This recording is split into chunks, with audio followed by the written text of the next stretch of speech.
Assalamualaikum dan salam sejahtera saya ucapkan kepada pensyarah yang hadir pada hari ini dan rakan-rakan sekalian. Saya Ayu Liana binti Rahman memegang nombor matrik 83336 akan membentangkan projek tahun akhir saya yang bertajuk Pemilihan Bahasa dalam kalangan generasi muda Melayu Sarawak di daerah Simunjan. Kajian ini bertujuan untuk meneliti pemilihan bahasa yang digunakan oleh generasi muda Melayu Sarawak di daerah Simunjan dengan memfokuskan kepada dua objektif kajian, iaitu yang pertama, menentukan pilihan bahasa yang paling kerap digunakan berdasarkan domain. Yang kedua, mengenal pasti sikap bahasa generasi tersebut terhadap kepentingan penggunaan dialek tempatan. Kajian ini menggunakan kaedah kuantitatif secara deskriptif untuk melihat pemilihan bahasa dan sikap generasi muda Melayu Sarawak di daerah Simunjan terhadap bahasa ibunda.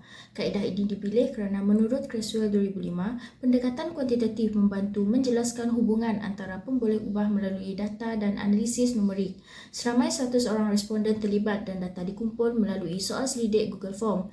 Berikut merupakan kriteria pemilihan responden. Kajian ini juga menggunakan kerangka teori domain Fishman 1972 dengan penyesuaian dibuat pada domain keagamaan, manakala domain-domain lain dikekalkan tanpa perubahan kerana masih relevan dengan konteks kajian. Instrumen bagi kajian ini adalah borang soal selidik yang terdiri daripada 3 bahagian utama. Borang soal selidik ini diadaptasi dan diubah sesuai daripada kajian yang dijalankan oleh Dila Tuah, Chong Shin, Remy Gedat dan Miss Muhammad Azlan 2021. Kaedah pengumpulan data bagi objektif yang pertama dan kedua adalah sama, iaitu pertama, membuat dan menyediakan soalan bagi borang soal selidik. Kedua, mendapatkan kebenaran untuk menjalankan kajian daripada komuniti di daerah Simunjan. Ketiga, mengedarkan borang soal selidik melalui Google Form, iaitu melibatkan seramai 100 orang responden dan akhir sekali mengumpul semua data untuk tujuan analisis. Bagi analisis data untuk objektif yang pertama, pengkaji akan mengumpulkan data menggunakan borang soal selidik secara kuantitatif, kemudian perbincangan bersama penyelia dijalankan untuk memilih kaedah analisis yang sesuai.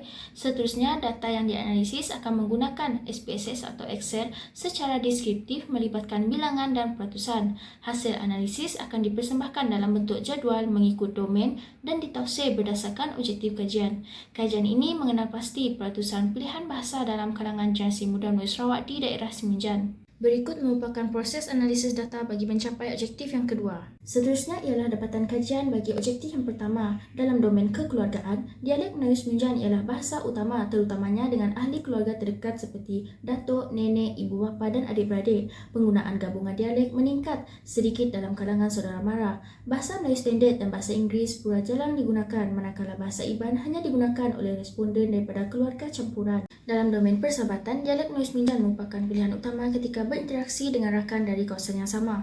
Penyesuaian bahasa berlaku apabila berkomunikasi dengan rakan dari luar dengan peningkatan penggunaan gabungan dialek, dialek Melayu Sarawak dan bahasa Melayu Standard.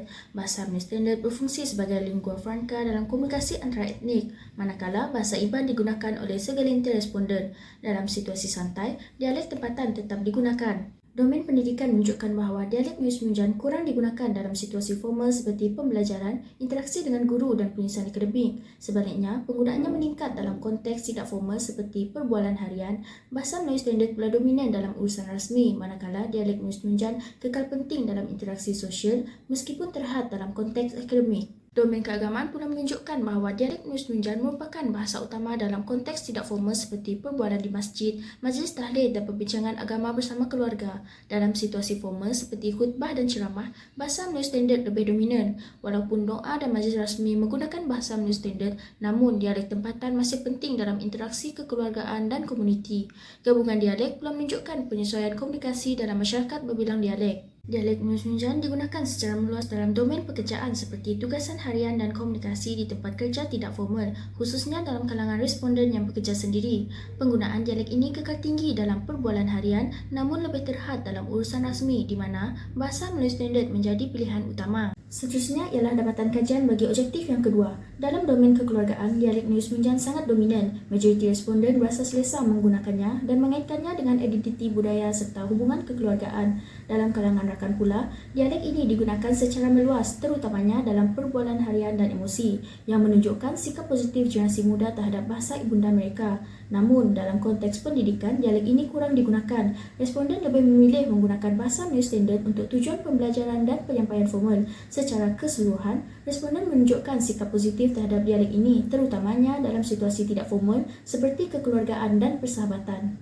Dari aspek keagamaan iaitu majoriti responden selesa menggunakan dialek Melayu Semenanjung terutamanya dalam komunikasi santai bersama keluarga atau rakan. Namun, penggunaannya dalam khutbah dan ceramah agama menerima sokongan yang sederhana. Dari aspek pekerjaan pula, dialek Melayu Semenanjung digunakan secara meluas dalam kalangan rakan sekerja dan juga pelanggan yang sekaligus membantu mewujudkan suasana kerja yang lebih positif.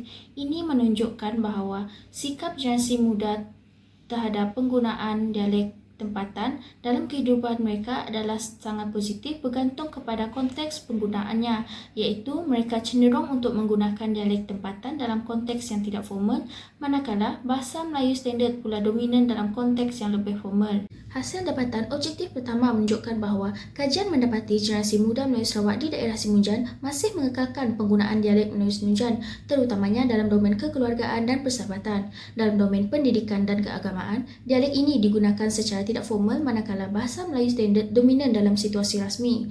Dapatan ini selari dengan kajian Latif Ajasti Hurwa dan Chong Shin 2022, namun berbeza dengan kajian Nur Hashimah Jalaluddin 2007 yang menunjukkan penggunaan bahasa Inggeris lebih ketara dalam kalangan pelajar bandar.